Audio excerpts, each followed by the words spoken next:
In the beginning, God created the heavens and the earth. And God said, "Let there be light." And there was light.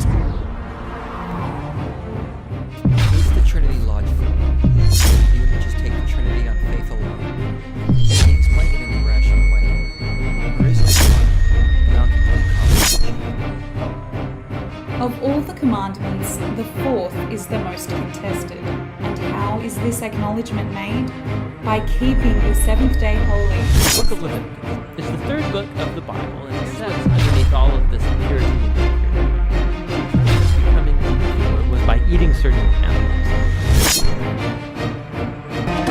Are you aware, Brad, Fernando, my friend, that there is a Protestant unbiased translation which we call the Lydiard translation, forever letters, in Revelations 1:10, which states that John is said, "I was worshiping on Sunday, the day of rest." Are you aware of that Protestant non-Catholic translation? Are you aware of that? Yes or no? Categorical question, please answer me. Alam mo ba yan na translation? Okay. Maraming salamat. Yes. Next question. Kaya alam mo pala, and you're aware of that translation, would you accept it or would you reject it? That is the word of God letter by letter in the Bible, Revelations 1:10 Lydiard. Would you accept it, tatanggapin mo, or tutulan mo? Tututulan ko po sapagkat yun pong pagkakasali na ginawa doon sa Lord sa Day of the Lord o Araw ng Panginoon na Sunday ay hindi po akma sa kasulatang Griego ng Bagong Tipan. Kaya yun po ay maling salin ng Biblia. Next question. Specific text.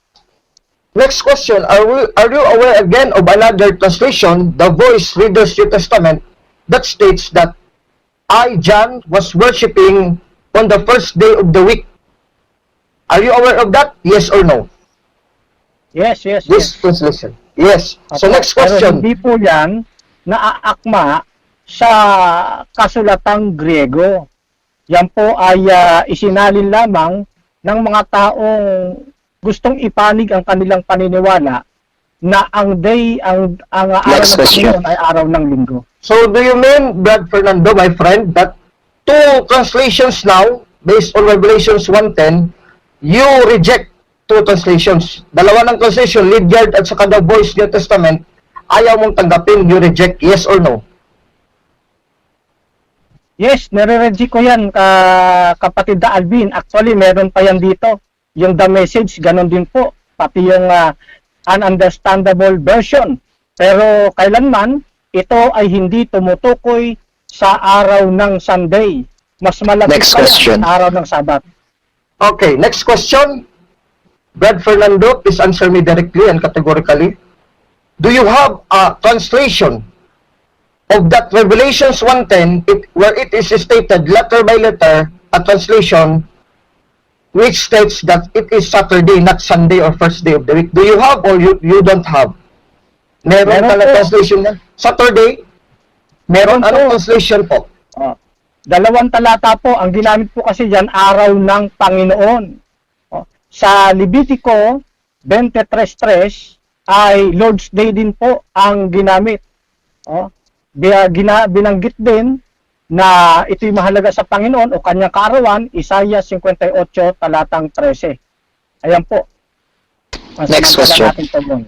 Before I proceed to the next question, Mr. Moderator, I have a concern to address to you, because this is also, my question is always a showdown and a challenge, letter by letter. So I am asking Mr. Moderator, Brad Fernando, my friend here, is there a Bible translation, like my translation na merong Sunday, first day, na tinutukoy naman Saturday or seventh day of the week, letra po letra din, letter by letter o literal? Is there a translation or meron o wala? Wala naman siya nabigay, Mr. Moderator, so please kindly rule out na hindi talaga letra po letra. Ang sa kanya. Okay, so specific to the verse, Mr. Moderator. Mr. So please let me answer the question, Mr. Moderator. Mr. Moderator, sinagot ko na po. Kaya lang, ayaw niya tanggapin yung aking sagot, huwag na siya sanang mag-comment, i-proceed niya na lang yung sa presentation niya. Well, agree, no? Bro Alvin. No, I'm not commenting. I'm addressing objection to the moderator. Hindi ako nag-comment dito. Yes, before I decide sa mga complaint ninyo, we have to listen for the other side naman para maging equal tayo. So gaya nga ng sinabi ng kabilang panig, although tama yung panig ninyo, no? Eh tama rin po yung sa kabila.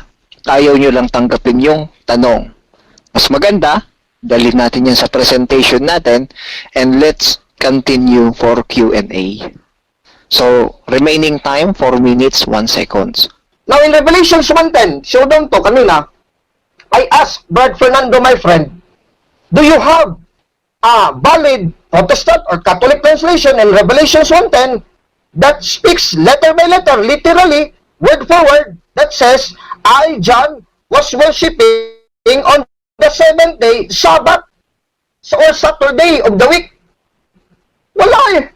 Sabi na meron, pero I'm challenging letter by letter kasi sa amin, sa Katoliko, in the Catholic Church, I have given you even the Protestant translation, Ledyard translation, meron pang the Voice New Testament translation at dinagdagan mo pa ng dalawa, that there is a letter for letter, word by word, literal translation. John said, I was worshiping on Sunday, I was worshiping on the first day of the week.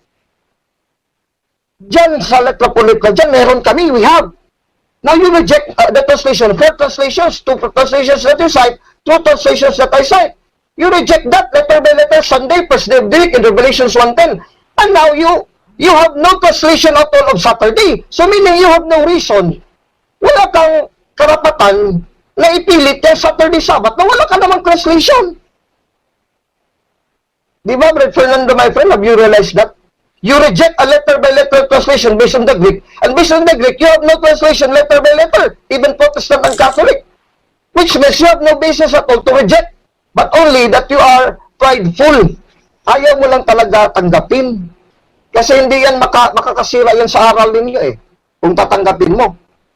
Now, basahin ko na lang dito, to make it sure. Actually, nandyan nila sa Living New Testament, meron din sa Living Bible Translation, the same verse, Revelation 1:10.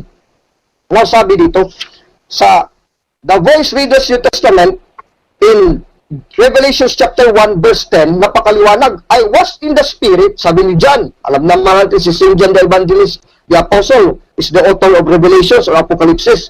He said, I, John, was in the Spirit on the Lord's Day. Anong araw ng Panginoon? Based on the Greek, Lord's Day, the first day of the week. And I heard a voice by me, it sounded like the blast of a trumpet. Letter by letter, first day of the week or Sunday, John was worshiping. Kristiyano si John. Walang Saturday dito, Saturday Sabbath. Kahit man lang wala na Saturday, Sabbath man lang. Wala eh. Sa talata dito, huwag kang tumakbo sa ibang talata. Idugtong mo dito because I am referring to this single verse, Revelation 1:10. So laglag ka agad. Now in the Ledyard translation, forever letters, the Gleason Ledyard, the Protestant and unbiased Catholic Church, the same then, I, John, was worshiping on Sunday, napakaliwanag Sunday, wala namang ibang first day week, Sunday, the day of rest, ayan, hindi Sabat, pero day of rest ang binanggit ni Ledyard. Dinagdagan pa ni Brad Fernando, my friend, ng dalawa pang other translation. He also mentioned it, di 4 na. Mantakin nyo, mga kapatid ko, mga Katoliko at hindi Katoliko, 4 na translation from the Greek, the Lord's Day. Lord's Day lang naman yan talaga eh. Anong Lord's Day? Saturday ba or Sunday? Showdown eh. Lord's Day yan sa Greek. Kekarie Hemera, Lord's Day. Days Dominica in Latin, Domingo yan, en el día del Domingo sa Spanish Bible. No? Ni Cipriano Valera. O Revelations 1:10, you pray en el Espiritu, en el día del Domingo, como vos trompeta. So ibig sabihin, Linggo talaga yun, Domingo, first day of the week, Sunday, letra po letra. Pag showdown, walang Saturday. Pag showdown, walang Sabat. Wala na, talo na. Sa cross-examine ko pa lang, kaya nga, my friend Fernando, if I raise my voice or even I lower my voice, talo ka pa rin talaga eh. Tawad na nga na ko sa iyo to kasi medyo na-review kong first debate natin, nabugbog kita doon, tapos medyo naman mataas yung tingin ko para kitang pinagalitan. So ngayon, diglan kita ng tawad, mababa ng boses ko, medyo minsan naman with emphasis, tumataas. So sana naintindihan mo ako na wala ka na patunayan dito, talo ka pa rin. Kahit na low voice ako, low key, o high key, high voice, high pitch, talo ka pa rin eh. I'm trying my best to lower down my pitch. Talo ka pa rin. Wala kang napatunayan. Oh. Ayun, puntahan ko yung Revelation 1:10 niya. Yan. Ito yung pinagmamalaki niya na yung Lord's Day tumukoy sa Sunday. O hindi ko naman ikinailayon, dinagdagan ko pa nga. Ano ibig sabihin? Ba't ko dinagdagan? Alam ko na may mga ganung salin. O ngayon, kung mo ba may ganung salin hindi na ba dapat siya sa atin? 5 minutes. Siya sa atin. O, kaya nga nang tinanong natin ano ba sa Greek ang first day of the week? Ano sagot niya? O, ang sagot niya sa Greek, Emera Koryaki. Tinanong natin uli, ano ba yung nasa talata? Emera Koryaki o Koryaki Emera? O.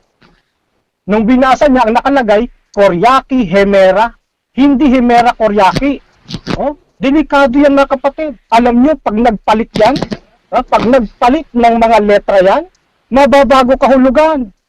O, kaya hindi tayo papayag mga kapatid na mailigaw tayo ng kapatid na Alvin Gitamundo. Akalain mo, napakasimple, Koryaki Hemera ang nasa talata. Biyaluin ng baguhin niya gawin niyang Hemera Koryaki. Anong klaseng uri ito ng pag-aaral ng Biblia?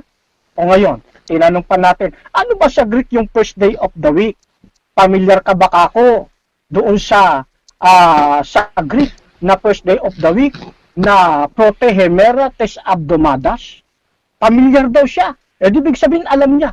Nung hinanap natin yung talatang ito, yung mga salitang Prote Hemera tes Abdomadas, doon sa Revelation 1:10. Ano sabi niya? Wala palang mababasang ganon. Di sa makatuwid, yung sinasabi niyang first day of the week, maling salin, maling translation. Hindi mo po pwedeng sabihin first day of the week, tas wala kang mababasa na Prote Hemera tes Abdomadas doon sa Revelation 1:10. Mag-isip-isip tayo mga kapatid.